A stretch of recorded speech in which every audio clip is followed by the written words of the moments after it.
dalawin. ng Iron Church. Subalit ngayon po ay malaki po ang pinagbago. Maganda na po. Ano po?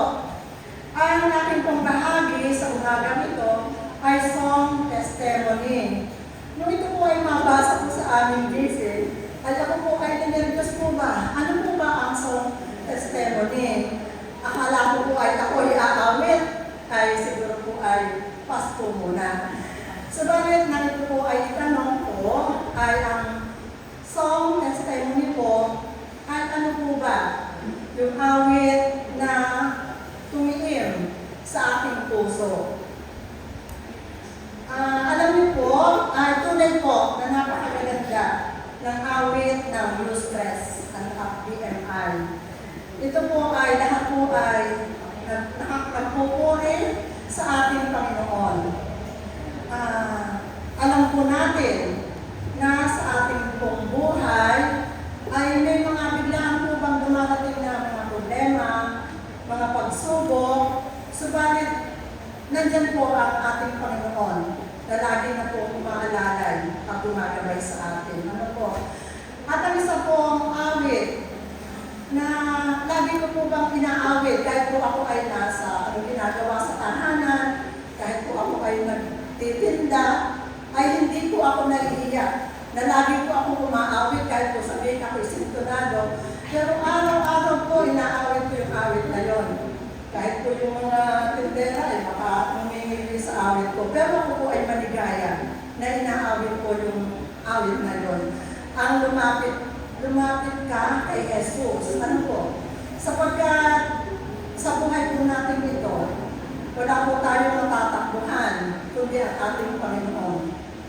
Kaya yung po ang awit na yon ay isang awit na nakakapagpasigla sa akin, nakakapagpalakas ng aking pananampalataya sapagkat napakaganda po. Ano man ang suliranin, lumapit tayo kay Jesus, ang kanyang pag-ibigay sapat at siya laging naghihintay sa atin.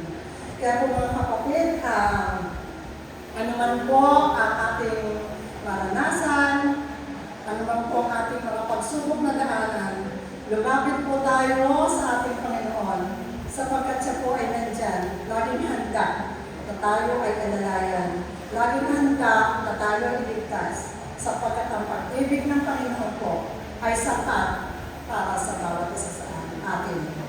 Salamat po at muli ay happy Sabbath po. Ang bilis po naman ninyong tinapos. Ako tuloy ay biglang kinabahan. Ay, tanong po ba? 30 minutes lang po. Sige po, 1 minute lang po. Okay po. Tayo po bilang mga tao, kapati po muna ako. I want to make the atmosphere light. Kasi ako simpleng bagay lang. Ako yung taong konti-konti lang ay napapaiyak na. Pero pag hindi po ako napaiyak, napagtagumpayan ko po ang panahon na. Lahat po tayo may pinagdaraanan, sabi na po ni Sister Margie. Ako ganun din, I've been through a lot. nagsimula po siya ay, hindi pa po ako member ng stress.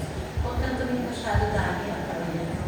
So, 2010, nagsimula ng mga ospital ng aking ama, na umabot ito ng almost 2 months.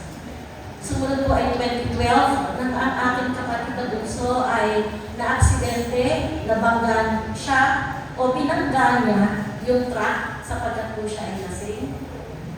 Pero po siya ay nasa kabilang buhay na. At 2014 nang umalis ang aking ina at namayapa.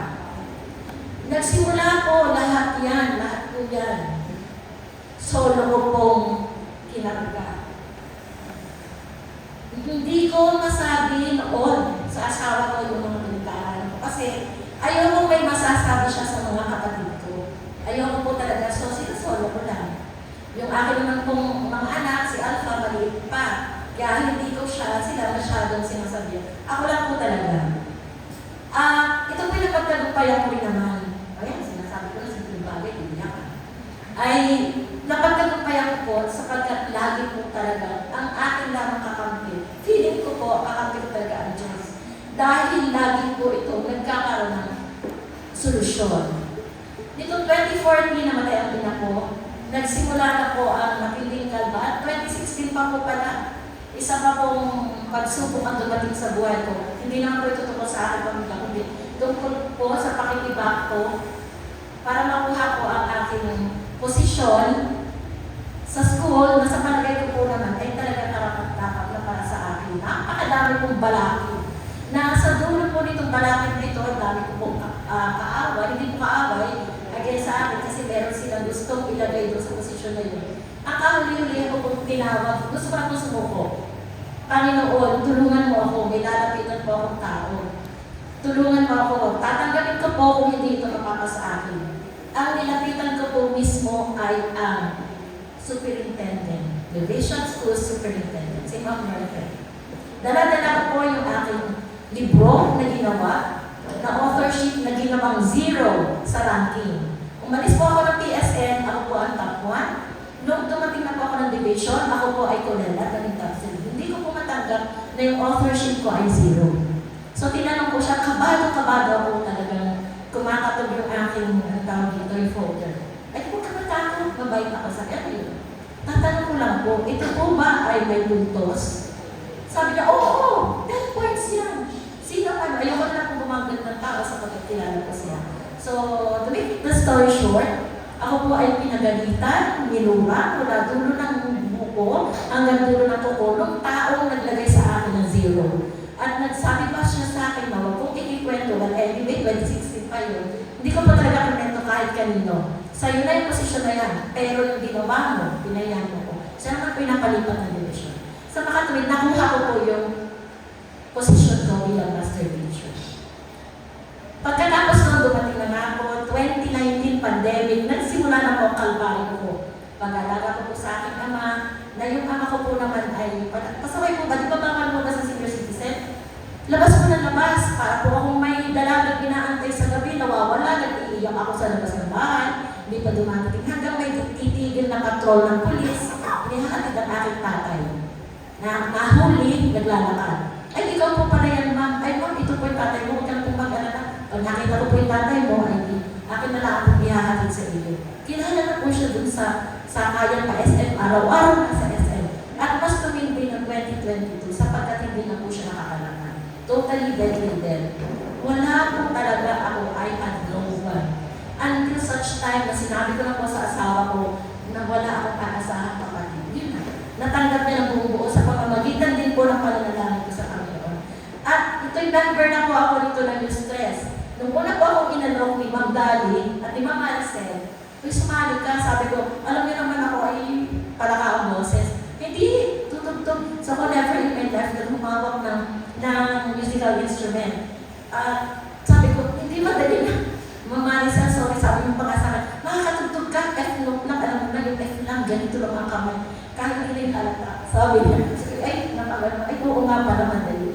Pero talagang binaral ko po yung mabuti at yun po ay talagang natanggap ko, parang po bang nasayahan ako. So every time na ako ay nag-iiyak, dahil hirap na po ako sa tatay ko, papasok ka na lang, naka-uniform, biglang, sorry ho, pupupo, hanggang sa uniform ko meron. Tapos, hindi na ako makakapasok. Araw-araw yan. So ako po ay nanalangin sa Panginoon, na Panginoon, ako po ay tulungan mo na maunawaan ng mga kasamahan ko sa school, lalo na po ang principal. Kung bakit hindi ko po nararating ang 11 a.m. Although 12 po ang time ko, dahil na po sa ganitong pagkakataon. At since alam ko na yung kanta, alam ko daw hindi po masyado, pero nasa puso ko yung mga kanta na tinuturo po ang maestro Tito Garcia. Pag ako po'y nahihirapan, inaawit ko po ito. At ang awit din po tumiin sa aking isipan, although lahat po sila magagandang kahulugan, ay tumawag ka. Talaga po, habang ako naglilinis sa tatay ko, binubuhat ko siya na kahit na feeling ko hindi ko siya kaya buhatin, kanta po ako ng kanta. At yun ay natanggap ko ng buong puso na nakakagaan. Unlike before that, ako po kasi warrior. Simpleng problema sa pamilya, iniisip ko kasi ayoko sabihan ng mga anak ko, especially yung dalawang panganay, lalo na si Roy, pag nalaman nila, sabi niya sa akin, Mami, sobra ka na, huwag mo lang, pagod na yung sarili mo, tandaan mo, may isa ka pang nakaasa sa'yo. Kami lang ang anak naman kami. Lahat ibinigay mo na sa kanila. Nasaan yung mga kapatid mo? Yung kahanap ng kapatid, huwag na natin sila pag-usapan, wala na talaga tayo na. And because of you stress, pag ako po'y dumating ng practice, Kuya Rico, pag Friday ako nag-undertime, ako may problema, tutugtog lang ako, wala na po ang aking problema. So yung stress talaga, lahat po talaga ay nag-sink in sa isip ko, sa puso ko, ang word na you stress, pang-alis ng